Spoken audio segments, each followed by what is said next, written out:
llamamos parte del fundamento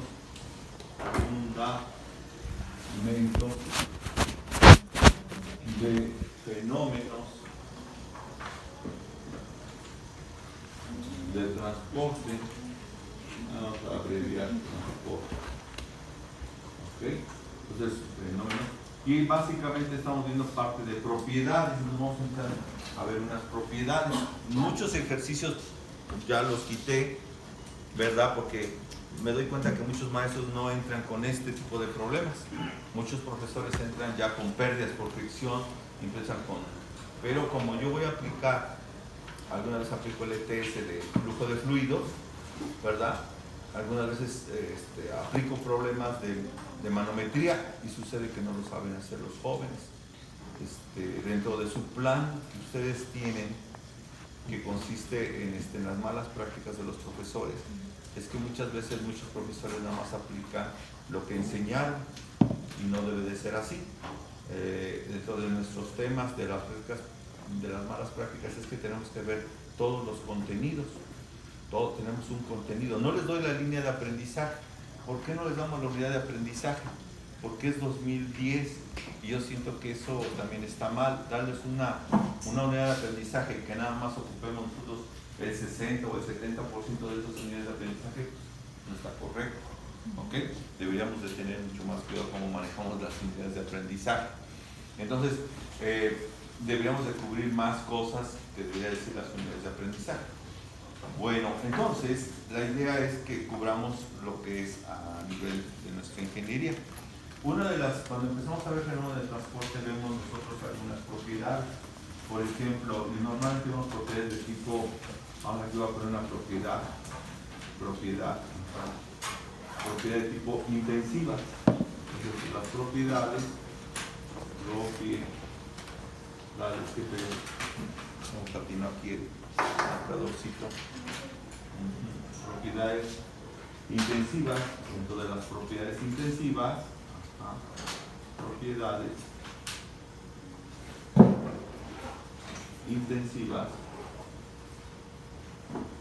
son de las que no dependen de la masa. Entonces, algunas propiedades intensivas son, por ejemplo, la densidad, la gravedad específica, que ya estuvimos mirando. Ya vimos algunos detalles de esto. Estábamos viendo también la viscosidad, punto y coma.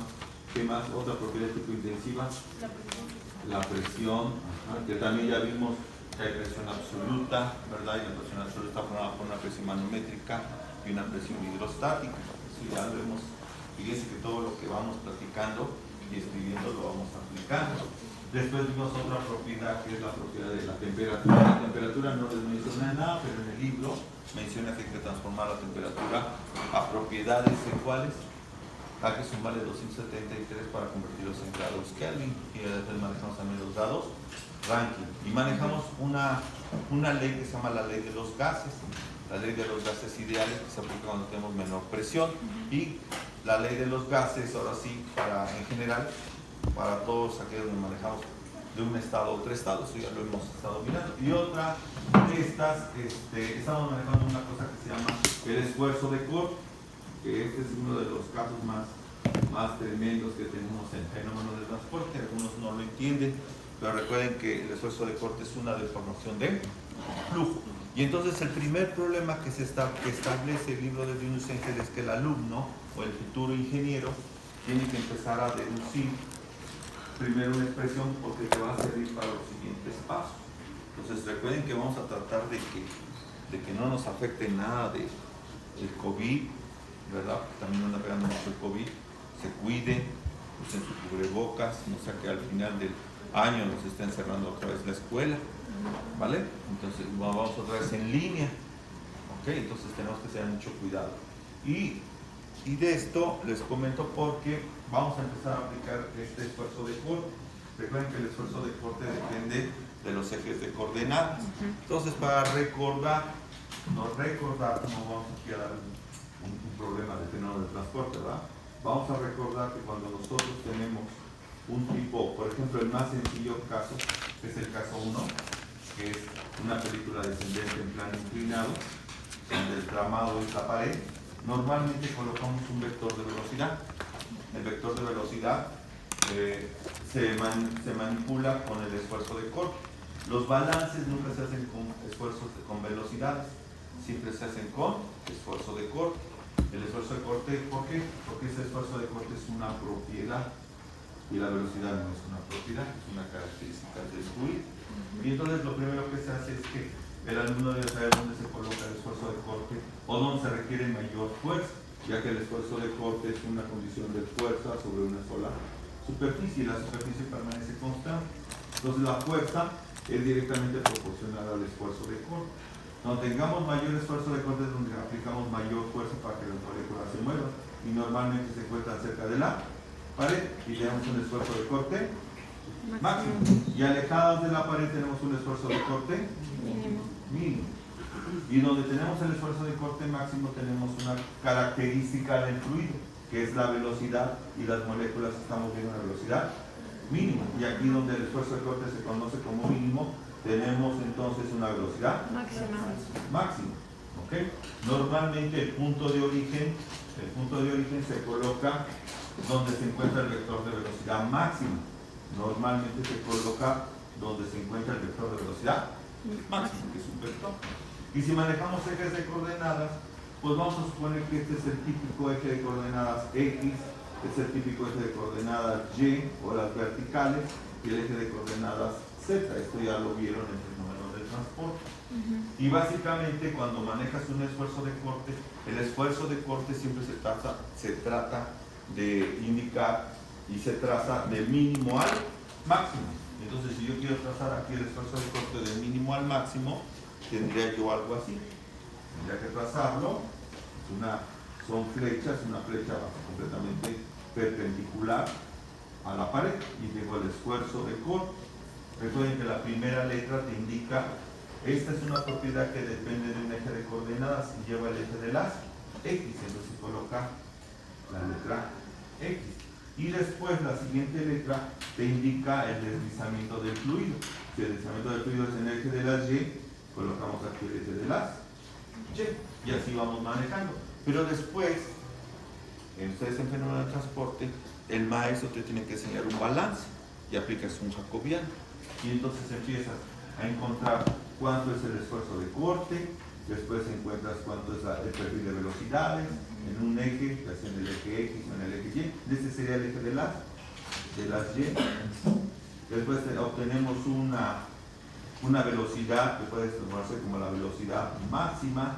Después otros enseñan a calcular la velocidad media. Y otros al final de cuentas, con este perfil de velocidades, te enseñan a calcular el caudal. ¿Ok? Nosotros ahora, pues no les voy a enseñar eso, porque eso ya se supone, entre comillas, que ya lo saben.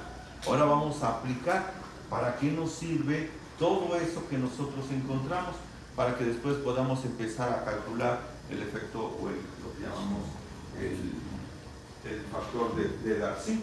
¿De dónde viene el factor de Darcy? ¿Cómo se calculan las caídas de presión? Etcétera, etcétera. Lo vamos relacionando. Entonces, uno de los problemas que propone el Yunus Engel es el problema 2-83. Entonces, ese 2-83 es el problema número 1. Recuerden que llegando al problema número 15, ya tenemos que empezar a hacer un examen. La siguiente clase sería un examen. Vamos a tratar de que los exámenes, ¿cuándo les conviene más tener los exámenes a ustedes? ¿Los lunes o los viernes? Los viernes. Miren, les voy a decir el problema que tenemos con este horario, que tenemos los lunes y los viernes. Normalmente los viernes son, ya lo vieron, son puentes. Entonces, y los lunes normalmente es muy temprano y muy poco, la gente llega ya toda desvelada y algunas veces es un horario muy pesado ¿verdad? De verdad. Yo voy a tratar que el próximo semestre tenemos dos grupos de fenómenos de flujo de fluidos. Uno en la mañana, como lo tengo en transferencia de calor, y uno en la tardecita, no en la tarde, sino más tarde. ¿Okay? Pero bueno, ahorita por X motivos. Entonces, el problema te dice que vas a calcular, dice lo siguiente del ejercicio. En las regiones alejadas de las entradas, el flujo de un fluido por un tubo circular es unidimensional y el perfil de velocidades para el flujo laminar se expresa y nos dan un perfil de velocidades, donde R es el radio del tubo, la R minúscula es la distancia radial desde el centro de ese tubo y la letra U max es la velocidad máxima del flujo, la cual se tiene en el centro. Obtenga, inciso A, la relación para la fuerza de resistencia al movimiento aplicada por el fluido en una sección de un tubo longitudinal, un tubo de longitud L, y, inciso B, el valor de la fuerza de resistencia al movimiento para el flujo del agua. Nos dan que el agua está a 20 grados centígrados con un valor de R a 0.08 metros, una longitud de 30 metros la tubería y una velocidad máxima que lleva el fluido de 3 metros por segundo con una viscosidad de 0.001, que son los cuas, serían un centicuas, y nos dan las unidades en kilogramos de masa metro segundo. Entonces, aquí el objetivo es encontrar cuál es la fuerza de resistencia. Si nosotros encontramos la fuerza de resistencia, encontraríamos cuál sería, nos acercamos a calcular las potencias de una bomba. ¿Cuánta energía requiere una bomba, verdad, para empezar a mover ese tipo de fluidos? Por eso aprendes fenómenos de transporte. Entonces empezamos con una esquemita que debería ser algo muy común para ustedes. Este sería el caso número 3, que sería un flujo en un tubo horizontal, ¿ok? Un flujo en un tubo horizontal. El maestro, ¿por qué empezó así? Porque si se fijan, normalmente nosotros tenemos en ese tipo de tubos un centro donde se encuentra la velocidad máxima o el esfuerzo de corte mínimo. Entonces, empezamos nosotros con el esfuerzo de corte mínimo. ¿Dónde se encuentra el esfuerzo de corte mínimo? Se encuentra en el centro. Entonces, tenemos un esfuerzo de corte mínimo que se encuentra en el centro y tenemos aquí esfuerzo de corte mínimo. Y entonces en las paredes, como este tipo de ejemplo, tenemos el esfuerzo de corte máximo en las paredes. Entonces aquí tenemos el esfuerzo de corte máximo y esfuerzo de corte máximo. ¿Cómo se traza el esfuerzo de corte? Recuerden, siempre se traza el mínimo al máximo. Entonces aquí tendríamos el mínimo y ese sería el máximo. Lo trazamos de esta forma y hablamos del esfuerzo de corte. Como es un tubo, normalmente manejamos el eje del radio. Entonces, si tenemos el eje del radio, este es el eje del radio, entonces la primera letra te indica que el esfuerzo de corte se mueve en el eje del radio.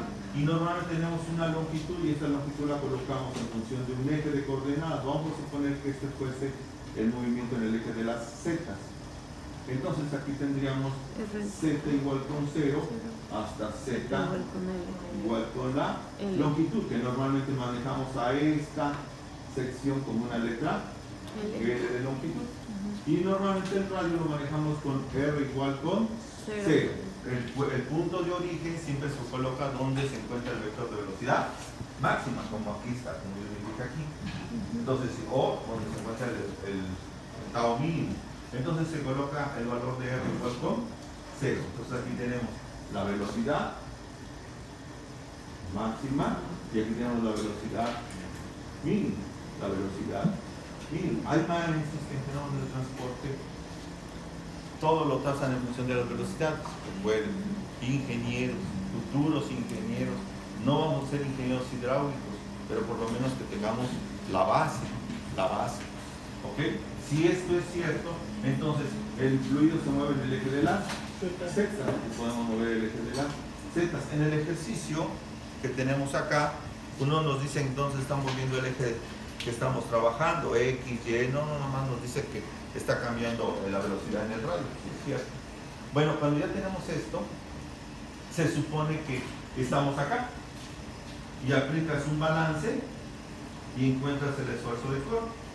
Aplicas una condición frontera y lo igualas con un fluido newtoniano y llegas acá al perfil de velocidades. Y entonces el ejemplo te dice el perfil de velocidades este BR, el valor del radio, BR, que cambia en el eje del radio, va a ser igual y te coloca una expresión, te lo da por hecho. En fenómenos de transporte, normalmente ya te dan esas ecuaciones, nada más tienes que sustituirlas.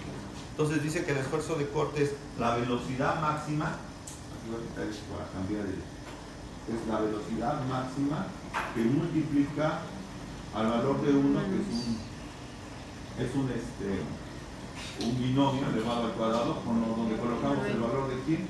De R minúscula entre R mayúscula sobre R mayúscula al cuadrado. ¿No? ¿Por eso sí? Sí, no, ahí está indicado para que no se pierdan.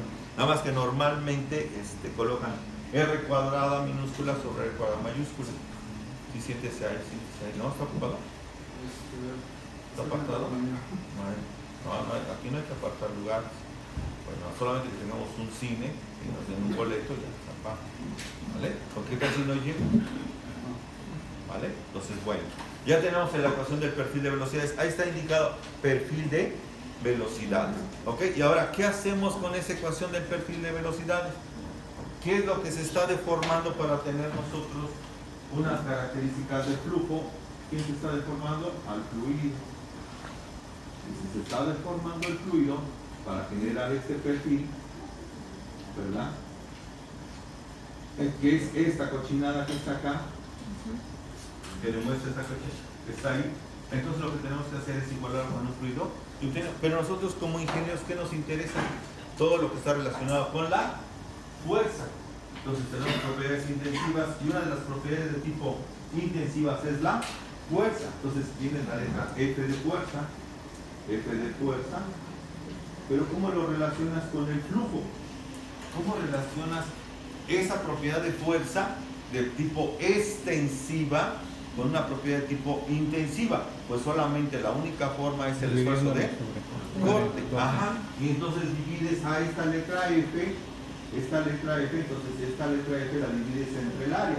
Pero como es un movimiento que genera una deformación, debe ser en un eje. En este eje va a ser el eje del radio. Si esto es cierto, entonces generamos un esfuerzo de corte. ¿Y el esfuerzo? ¿Cuál es la ley del esfuerzo de corte? La ley de viscosidades de Newton. ¿Y cuál es la ley de viscosidades de Newton? La ley de viscosidades de Newton dicen que el esfuerzo de corte aquí es igual menos la viscosidad, el gradiente de la velocidad sobre un eje de coordenadas. En este caso va a ser el eje del radio. Para que tengamos aquí el radio. ¿Ya vieron por qué se vincula? Sí. O sea, porque nosotros hablamos de fuerza. Y si hablamos de fuerza, si yo fuese hasta acá, la fuerza la dividimos nosotros entre que la unidad de fuerza son, ¿qué unidades tenemos? Los newtons. Y a esta fuerza la multiplicamos por una d de distancia, en este caso por metros, ¿verdad? Tenemos los joules. Y si a los joules los colocamos en una de tiempo, ¿verdad? Entonces tendríamos joules sobre segundo, que a la larga son los watts. Y si hablamos de los watts, en una unidad de tiempo, nosotros nos interesa ver el costo de esos watts, porque nosotros nos vamos a encargar de administrar las bombas, las potencias de las bombas. Pero por eso la vinculamos con la condición de fuerza. Si esto es cierto, ahora, entonces, cuando tú llegas a esta expresión y no sabes usar fenómenos de transporte, ya no puedes hacer más. Yo ya diseñé mi champú especial, o diseñé mi líquido especial, o hay que mover un líquido en especial, y después ¿qué sigue? Ya no sé más. Y es cuando nosotros le echamos mano del perfil de velocidades. Fíjate que estás acá, vamos a echar mano de este perfil de velocidades, de un balance, y esta es la ecuación del perfil de velocidades. Entonces, ¿qué queda? Que el esfuerzo de corte en el eje del radio es igual a menos la viscosidad por D sobre D en R. Y colocas esta letra que está acá, te voy a cambiar el color. Esa ecuación, esa V que está acá, esta V, en color rojo, realmente es tu perfil de velocidades. Y entonces colocas el perfil de velocidades sustituyendo esta V por esto, que nos dice que es la velocidad máxima que multiplica, en este caso al binomio, que voy a poner circular mejor, ¿verdad? Y tenemos el valor de menos el valor del radio sobre el radio mayúscula al cuadrado, y lo colocamos así. Entonces estamos sustituyendo el perfil de velocidades. Por eso el caso 1 No está fácil. Pero cuando tú te digan, a ver, hay que calcular una bomba, o hay que calcular, por ejemplo, no sé si se ha fijado que ahora están usando mucho las máquinas para pintar, así que es un spray, salud. ¿Cómo calculas la potencia que debe de tener esa bomba para generar ese spray? ¿Me explico? No nada más es cualquier bomba. Tienes que calcular la fuerza que se imprime para que el spray salga, por ejemplo, en spray o en pequeñas gotas que se pueda adherir aquí, porque si le pones demasiada fuerza, ¿qué va a suceder? Se va a salpicar todo. Y entonces, ¿cuál es lo óptimo? Que llegue con cierta velocidad el tamaño de la partícula y se pueda adherir. Ahora hay un programa que se llama Marber, que lo tenemos allá en ECIME. ECIME tiene un programa, un sistema que te permite medir el tamaño de la partícula generada por un spray. Y eso es padre porque no genera gotas grandes ni gotas chiquitas, sino un tamaño de gota especial. ¿Ok?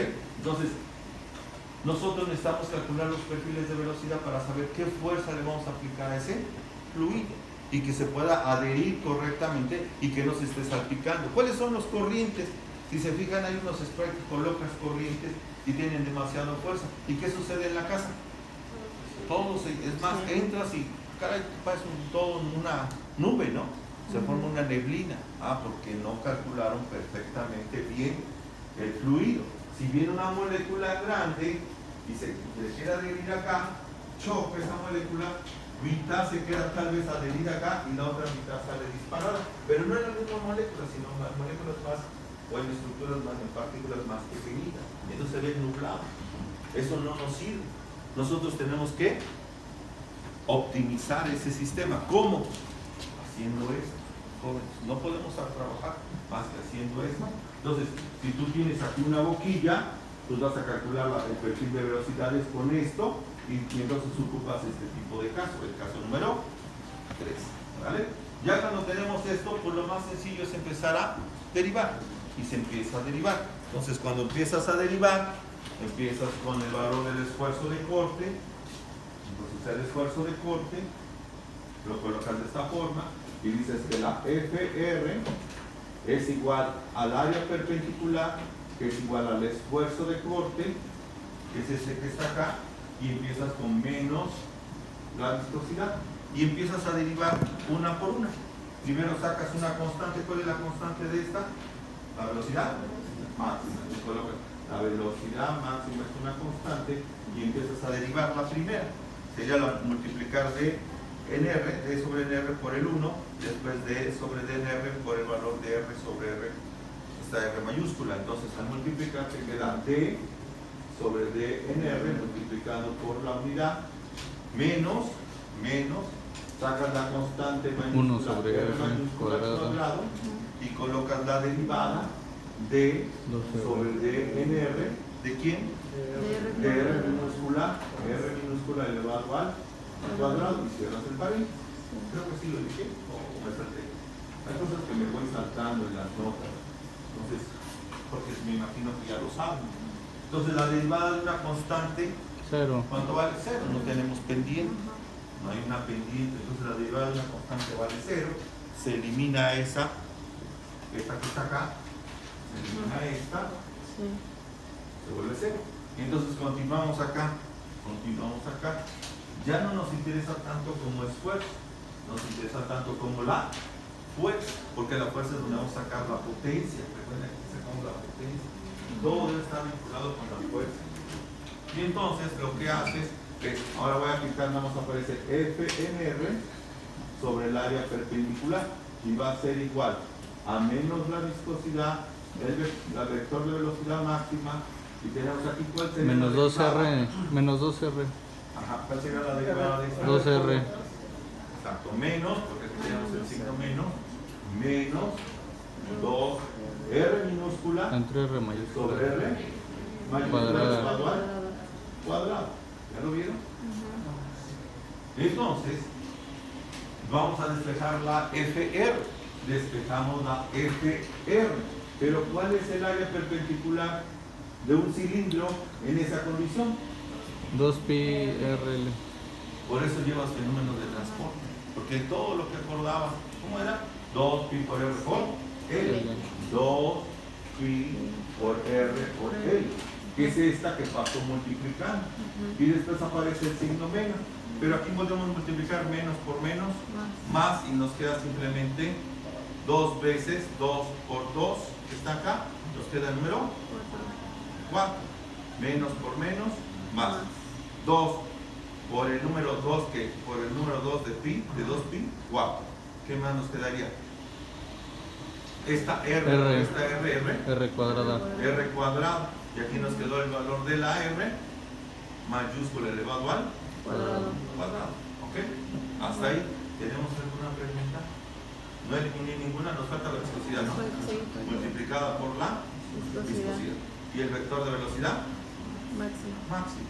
Nada más lo único que reducí fue esto con respecto al esfuerzo del cuerpo. Ahora, la pregunta es, ¿dónde se encuentra la mayor cantidad de fuerza que requieres para mover al fluido? ¿En dónde se requiere mayor fuerza? En las paredes. Y entonces, cuando esta FR requiere la mayor fuerza, porque aquí no requieres tanta fuerza, aquí se mueve solito. Entonces, cuando tienes una fuerza R máxima, cuando debe de valer R, ¿cuánto? Cuando R vale R mayúscula, cuando esta R vale R mayúscula, tenemos un esfuerzo de corte máximo o una fuerza máxima. Vamos a aplicar una fuerza máxima. Y entonces esta básicamente viene siendo, aquí vamos a recuperar la fuerza máxima, la requerimos en la pared. Es lo que se está diciendo esta condición. En la pared. Y entonces queda una igualdad así. Y colocas el valor de 4, el valor de pi, pero el valor de la R se convierte en una R mayúscula, porque en esta R igual a la R mayúscula tienes la fuerza máxima. ¿Se fijan? Y entonces lo que tienes que hacer es colocar esa R minúscula, colocarla como R mayúscula, pero se coloca elevado al cuadrado. Por la letra L sobre el valor de la otra R que está abajo, en el denominador con mayúscula, por la viscosidad, por la velocidad máxima. Y entonces te das cuenta que puedes eliminar esta con esta y nos queda la unidad, ¿no? Nos queda la unidad. Y básicamente entonces la fuerza máxima que se requiere para mover al fluido va a ser igual a 4 veces el valor de pi por el valor de la longitud, ¿no tenemos más? Por la viscosidad y por la velocidad máxima. Y entonces en un tubo realmente requerimos del radio. Si el radio es pequeño y el radio es muy grande, ¿depende de la fuerza del radio? No. ¿De qué depende? De la viscosidad. Y depende de la longitud. Fíjate, si este es el fluido, entonces yo para que llegue este fluido, esa molécula hasta donde está el borrador, o esa molécula en verde que está ahí, o el marcador, yo tengo que aplicar, tengo una variable que es la longitud. Y la fuerza de arrastre, que es una fuerza que supone el movimiento, es la viscosidad. Entonces, yo tengo que aplicar una fuerza máxima para que llegue. ¿De quién depende? De la longitud, no depende del radio, depende de la longitud que debe de recorrer la molécula que va en el tubo. ¿Ya lo vieron? Sí. Y entonces ya viene lo más fácil, que muchas veces por lo regular me reprueban. Por ejemplo, este tipo de problemas los ponen en el fenómeno del transporte y si calculan la fuerza máxima, no lo sabes calcular. Muy sencillo, muy sencillito. La fuerza de arrastre también se le conoce como fuerza de arrastre. Entonces aquí, para colocar esta F más, algunas veces los americanos colocan como FS, que se conoce como fuerza de arrastre o fuerza superficial, porque va sobre la superficie. Entonces se llama fuerza de arrastre. Ahorita estamos tratando de comprar unos tubos, 1000 tubos de perforación, 1000 tubos de perforación de 25 metros cada tubo. Y entonces compramos 3 tipos de tubo de perforación. Un tubo que tiene una cierta rugosidad, el tubo, y otra que es completamente lisa. 3 tubos diferentes. La primera es para que el fluido se deslice rápidamente y los que están más rugosos se quedan en la parte superior, para cuando venga un escurrimiento se queden en las paredes. Entonces, te comento eso porque muchas veces llegas a la industria, no sé por qué son ustedes tubos diferentes. ¿Okay? Entonces, siempre cuando estamos extrayendo un fluido, la primera tubería debe de ser lisa, absorbe si no hay rugosidad, y la siguiente debe de ser rugosa, porque cuando ya está arriba el fluido y tiende a bajar, entonces la rugosidad hace que el líquido vaya bajando más lentamente y te permite que volver a accionar otra bomba para poder seguir extrayendo el petróleo. ¿Me explico? En los líquidos, por ejemplo los aceites y todo eso, algunas veces son alturas muy pequeñitas, entonces pones una lisa, pero cuando estamos hablando de cosas muy largas, de 5.000 metros, de 1.000 metros, es cuando tenemos que trabajar con tuberías lisas y algunas tuberías muy rugosas, ¿vale? Bueno, si esto es cierto, bueno, entonces vienen los datos. ¿Cuáles son los datos que vamos a utilizar? Bueno, los datos. Entonces, al inicio del ejercicio te dice cuáles son las propiedades. Vamos a trabajar con agua. Agua que se encuentra a 20 grados centígrados. Estos datos salen de una tabla. Esta tabla es la que vamos a estar trabajando, la tabla del agua, que está en el libro de Junsen. De ahí sacaron todos los datos para estos problemas. Y por ejemplo nos dice que el primer dato es que el agua está a 20 grados centígrados y que el radio, ¿cuánto vale? La R mayúscula. La R mayúscula es igual a 0.08 metros. ¿Ok? Si hablamos del diámetro, sabemos que el diámetro, ¿cuántas veces es el radio? 2 veces es el radio. Entonces hay que multiplicar ese para sacar el diámetro, si lo quiero expresar en diámetros. ¿Qué más? ¿Qué otro dato nos dan? La longitud del tubo debe recorrer 30 metros. Esta L que está acá es una longitud de 30 metros. ¿Qué más? ¿Qué otro dato? La velocidad máxima. ¿Cuánto nos da la velocidad máxima? 3 metros sobre el ¿Cuánto? 3 metros sobre el segundo. ¿Y qué más? ¿Otro dato? La viscosidad, que sería equivalente a un centígrado. La viscosidad del agua 0.00. Son dos ceros, ¿no? Sí. Y un 1. Unidades, kilogramos de masa sobre metros segundos. Ya tenemos el dato, ya tenemos toda la información que debe de ir acá. ¿Cuánta fuerza requieres para mover agua en un tubo que se encuentra en forma horizontal, ¿verdad? A lo largo de 30 metros. Y eso es lo que nos salió en fenómenos. Que en los fenómenos nos ponen datos y ya no sabemos las conversiones. ¿Vale? Entonces, mucho cuidadito. ¿Qué vamos a hacer? Simplemente vamos a sustituir. Sustituimos y resolvemos el ejercicio número 1. Hoy vamos a tratar de llegar al problema número 3. El viernes estaremos llegando al problema número 6 o 7. La siguiente semana estaremos llegando al problema número 14. En un viernes estaremos llegando al problema número 14. Ojo. Y ya entonces vendríamos casi una otra clase un lunes para tener el 15 y veamos algunos problemas propuestos que coloco ahí. 16, 17 tal vez. Y un viernes toca el examen. Estamos diciendo que el examen va a ser casi en las fechas de los exámenes departamentales. ¿Ya vieron? Entonces vamos a ir tranquilos, pero confiados de que yo confiado de que sí lo están entendiendo. Si esto es cierto, sustituyendo, entonces en física nos enseña todo esto que está colocando, datos, sustitución, pero tienen que hacer el desarrollo. Si a alguno de ustedes les tocó un problema donde tengas que hacer el desarrollo, yo te permito sacar esta formulita que está en este cuadrito, pero yo no te permito sacar el desarrollo. Tienes que hacerlo tú a mano, tienes que pensar de dónde salen los datos, de dónde sale la información. Y esto, fíjense, por eso estamos tan alejados. Cuando un maestro, no va a decir nombres, pero ahí está la maestra, bueno, sí va a decir nombres de los apellidos. Ahí está la maestra Rosario, con todo respeto, que le estimo mucho, la maestra Berta y otros maestros que no dan fenómenos de transporte, no se dan cuenta de la importancia que tiene el fenómeno del transporte.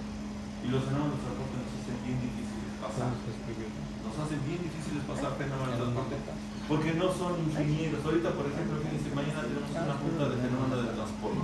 Ahora quieren ver flujos rotacionales, pasa Maldonado, flujos rotacionales. Y yo digo, caray, si a menos los muchachos les enseñan un balance, y cuando llegan con nosotros el flujo de fluidos, deben de saber lo mínimo, y ustedes, algunos de ustedes, no se sabe esa metodología. Entonces, está difícil para nosotros que sí estamos en la ingeniería, ¿ok? Que sí estamos relacionados con la ingeniería. Entonces, yo necesito ingenieros. Ahorita en el 2026 estamos por comprar una plataforma en la empresa donde estamos. $36 millones para una plataforma. Son 3 tipos de plataformas. Y aquí voy a poner, si me dicen, oiga, doctor, no tiene algún ingeniero industrial, chica, no saben algunas cosas básicas. ¿Vale? Entonces, en enero normalmente salen, si ustedes van a la torre de Pemex y pides trabajo, normalmente sale una convocatoria. No necesariamente tienes que ser hijo de un trabajador de Pemex. En enero sale la convocatoria, o el mismo Politécnico, cuando ve a los alumnos que tienen buen promedio y todo eso, te asigna que te vayas a hacer un examen y presentas el examen para entrar al Pemex. ¿Okay? Entonces, hace falta mucha gente, ya encontramos 2 bocas y no tenemos nada de petróleo, pero en fin, nosotros, bueno, no vamos a meter con política porque no salimos por el mismo. La fuerza de arrastre va a ser igual, que es esta, va a ser igual aquí a 4 veces el valor de pi. La longitud, ¿cuántos metros son? 30 metros. Lo vamos a multiplicar por la viscosidad del fluido, 0,01 kilogramos de masa sobre metro segundo, y vamos a resolver la velocidad máxima, que son equivalentes a ¿cuántos metros? ¿A cuántos metros? 3 metros sobre segundo. 3 metros sobre segundo. Si nosotros desarrollamos mal algo, entonces aquí nos vamos a dar cuenta con un análisis dimensional. ¿En qué nos tiene que dar la unidad de la fuerza? ¿En? Newton. ¿Ok? Entonces no ocupamos el radio. ¿Ya se fijaron? No ocupamos el radio para calcular la potencia de una bomba. ¿Ok? Bueno, si esto es cierto, al multiplicar tenemos estos metros se van, y tenemos kilogramos de masa, metros, segundos.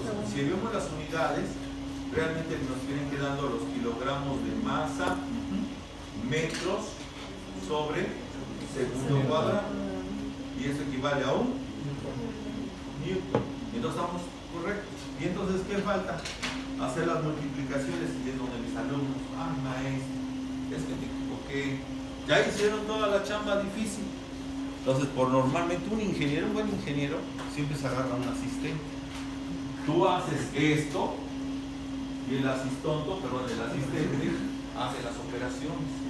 Y si tú tienes que cargar a alguien o tienes que correr a alguien, si viene tu jefe, corres al asistente. Pónganse vivos, pónganse las pilas, porque a uno les falta calle. A muchos que les falta calle. Te vas. Y dices, no, yo no se los calculo, los uso mi asistente. Te vas, asistente, órale. ¿No? Tienes que ponerse las pilas. En Pemex se hace eso, normalmente en otras empresas también. Pero algunas veces, si tú eres a cargo de supervisarlo, porque también, caray, me dio muy baja la fuerza, entonces como ingenieros no necesitamos más fuerza. No va a dar una bomba que va a mover un tubo que tiene 80 metros de largo, no voy a ocupar una bomba de un caballo, o de medio caballo, o de un cuarto de caballo. Tiene que ser algo lógico, obvio. Por eso les voy a enseñar a calcular los caudales volumétricos a través de las potencias de las bombas. ¿Cuánto nos da ese resultado? ¿De qué? 1309 newton. Y entonces viene en el libro, proponen un ejercicio que ustedes a lo mejor ahí no tienen en el libro, pero proponen un ejercicio en el libro que hagas el mismo ejercicio pero con otro dato de velocidad, que te pone una velocidad de 5 metros por segundo, y ese sí tiene resultado. Si ustedes lo hacen con un ejercicio, no sé quién tiene el libro ahí a la mano, ¿verdad? Entonces, muy bien, voy a pasar a ver quién tiene. Muy bien, si no sean comodines.